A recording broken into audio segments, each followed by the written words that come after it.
Hello, this is Megan Beatty, clinical exercise physiologist with Ohio Health Cardiac Rehabilitation. In this presentation, we will start our discussion on risk factors. The first risk factor we will talk about is hypertension or high blood pressure. First off, let's review what the term risk factor means. What is a risk factor? Risk factors are certain traits or lifestyle habits that increase your chances of developing a disease.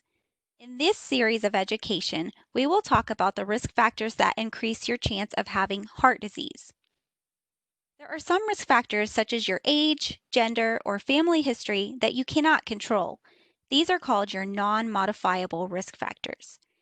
There are other risk factors for heart disease such as high cholesterol, diabetes, high blood pressure, obesity, tobacco use, stress, being physically inactive, and excessive alcohol use that you can control.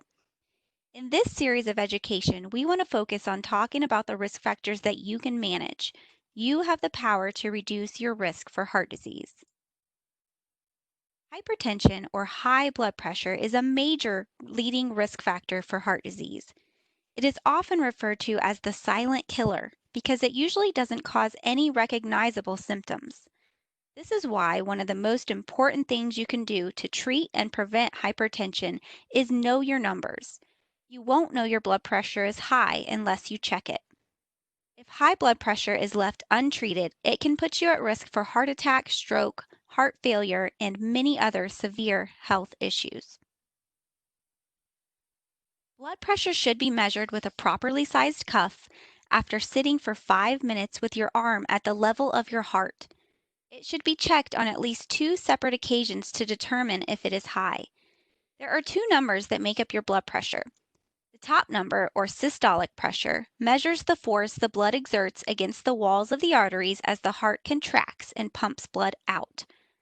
The bottom number, diastolic pressure, measures the reduced pressure in the arteries as the heart relaxes and fills. The American Heart Association and American College of Cardiology 2017 guidelines define stage 1 hypertension as having a blood pressure greater than or equal to 130 systolic or greater than or equal to 80 diastolic. If your blood pressure is 140 or higher systolic or 90 or higher diastolic, this is considered stage 2 hypertension. If you check your blood pressure while you are resting and your systolic reading is higher than 180, and or your diastolic reading is higher than 120, this is considered a hypertensive crisis and you should call your doctor immediately. There are things you can do to control your blood pressure and lower your risk. Know your numbers. Checking your blood pressure regularly will help identify hypertension. Take your medication as directed. Skipping a dose could lead to an unsafe level of hypertension, causing stroke or heart attack. Limit alcohol to occasional use and use it in moderation. Learn to manage daily stress. Practice techniques that you can adopt to help reduce day-to-day stressors. Exercise regularly. Meeting the guidelines of getting at least 150 minutes per week of heart-pumping physical activity will help lower your blood pressure. Weight loss can make a big impact on reducing blood pressure. Take it slow. Set small goals. As little as 5 to 10 pounds of weight loss can make an impact. Start reading food labels and limiting the amount of salt you put in your body. A reduced sodium diet can make a big impact on reducing blood pressure. If you smoke or use tobacco, try to stop. The nicotine in these products is affecting your blood pressure.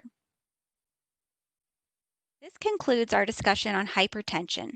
For more information on what you can do to lower your blood pressure, talk to your doctor or team of cardiac rehab professionals. We are here to help you reach your goals and lower your risk for heart disease.